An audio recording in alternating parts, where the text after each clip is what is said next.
Jai Hind friends, welcome to Step for Special. Today in this video we will discuss DED-HI Paper 6 Unit 5.1.4 Development of Oral Skills। आइए इसके बारे में जानते हैं।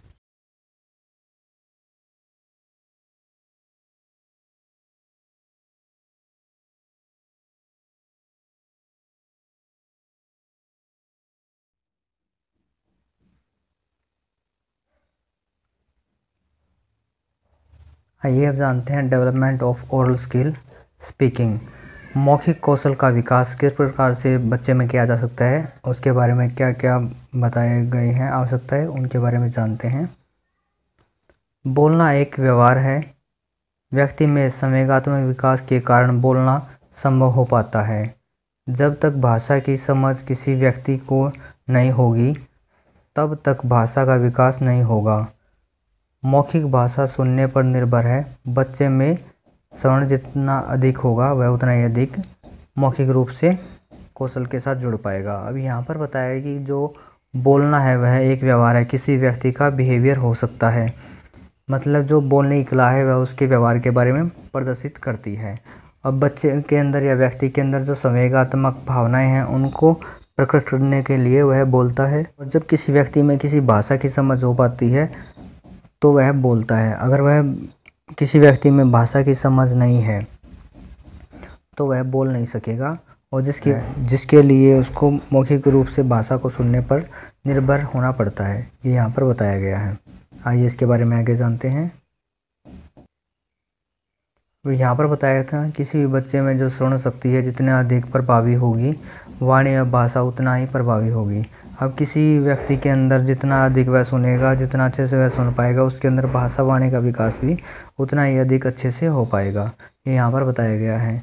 मौखिक विकास के कुछ चरण बताए गए हैं, कुछ पॉइंट्स बताए गए हैं। आइए उनके बारे में जानते हैं कि मौखिक भाषा विकास जब किसी के अंदर होता है, स्पीकिंग स्किल का डेवलपमेंट किसी में होता है, तो उसके लिए कौन कौन से जो पॉइंट्स हैं उनको डिस्कस करते हैं। यहाँ पर फर्स्ट दिया गया है, यहाँ पर मौखिक विकास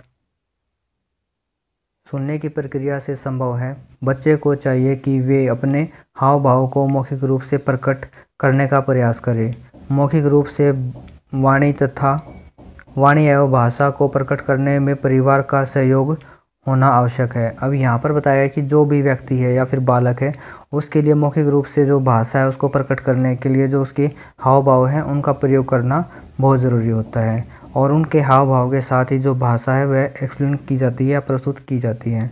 मौखिक रूप से जब किसी व्यक्ति के सामने जो भाषा है वह प्रकट की जाती है तो वह परिवार का सहयोग होना बहुत ज़रूरी होता है। यहाँ पर ये इसके फर्स्ट स्टेप के बारे में बताया गया है कि किसी भी व्यक्ति में या बालक में जो मौखिक विकास की प्रक्रिया के साथ जुड़ा हुआ है या फिर उसका चल रहा है, तो वहाँ पर जो परिवार का सहयोग है वह सबसे ज़रूरी होता है। सेकंड पॉइंट दिया गया इसमें, परिवार एवं समाज को ऐसे बच्चे के साथ निरंतर संप्रेषण करना चाहिए जिससे बच्चा सुनकर बोलना सीखे। अब यहाँ पर बताया कि बच्चे का जो परिवार है या उसकी जो सोसाइटी है, जो उसकी कम्युनिटी के लोग हैं, उनको उसके साथ निरंतर संप्रेषण करना चाहिए या फिर उसको अधिक से अधिक बोलना चाहिए उसके साथ। जितना बच्चा अधिक सुनेगा वह उतना ही अधिक बोलने का प्रयास करेगा। ये यहाँ पर बच्चे के ऑडिटरी ओरल ट्रेनिंग के बारे में बताया गया है। आइए यहाँ पर जानते हैं इसका थर्ड पॉइंट, कक्षा में सिखाए गए क्रियाओं की पुनरावृत्ति आवश्यक करानी चाहिए। अब जो भी बच्चे की जो थेरेपी क्लास हुई है, जो शिक्षण हुआ है ऑडिटरी, उसके अंदर जो भी एक्टिविटी करवाई गई है उसका घर पर भी अभ्यास करवाना चाहिए या फिर दोबारा भी उसको प्रयोग में लाना चाहिए। बच्चे का अभ्यास करवाना चाहिए, उसकी प्रैक्टिस होनी चाहिए, जिससे कि बच्चे के अंदर जो ऑडिटरी स्किल है वह और अच्छी डेवलप हो पाती है। 4 पॉइंट दिया गया इसके अंदर, विद्यालय के प्रत्येक कक्षा में मौखिक वातावरण बनाए रखना चाहिए। अब यहाँ पर बताया कि जो स्कूल है, जो सोसाइटी है, उसके अंदर प्रत्येक कक्षा में जो मौखिक वातावरण है वो बनाने का मतलब है कि वहाँ पर अधिक से अधिक जो ऑडिटरी प्रोसेस है उसका प्रयोग किया जाता हो और बच्चे अधिक से अधिक बोलने पर जोर देते हों। 5 दिया गया है, प्रत्येक बच्चा एक दूसरे से भिन्न होता है, अतः शिक्षक को सभी बच्चों का रिकॉर्ड बनाना चाहिए। अब यहाँ पर बताया कि जो बच्चे की नीड है वह एक दूसरे बच्चे से अलग अलग होती है, तो इसके बेसिस पर क्या होता है कि जो शिक्षक है उसको चाहिए कि वह प्रत्येक उसको चाहिए कि वह प्रत्येक बच्चे का अलग से इंडिविजुअल रिकॉर्ड नोट करे, जिसकी बेसिस पर वह उसकी अलग से आगे की प्लानिंग कर सकता है।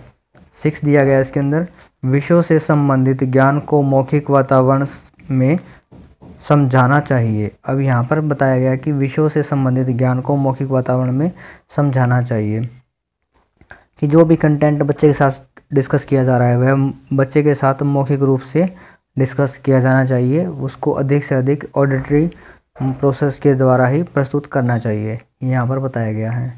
7 दिया गया, समय समय पर मौखिक शैली का मूल्यांकन करना चाहिए, कि बच्चे ने कितनी भाषा का अर्जन किया है, उसके अंदर कितना जो स्पीकिंग स्किल है वह डेवलपमेंट हो पाया उसका, उसके बारे में भी असेसमेंट करना चाहिए। और उसके अनुसार आवश्यकता के अनुसार जो समस्या है या फिर जिस भी फेज़ पर बच्चे को समस्या हो रही है उसके अंदर सुधार करना चाहिए। ये यहाँ पर इसके अंदर पॉइंट के रूप में बताया गया है। इन सब पॉइंट्स के आधार पर ही या फिर चरण के आधार पर ही हम किसी भी बालक के अंदर जो मौखिक भाषा विकास है उसके बारे में कल्पना कर सकते हैं।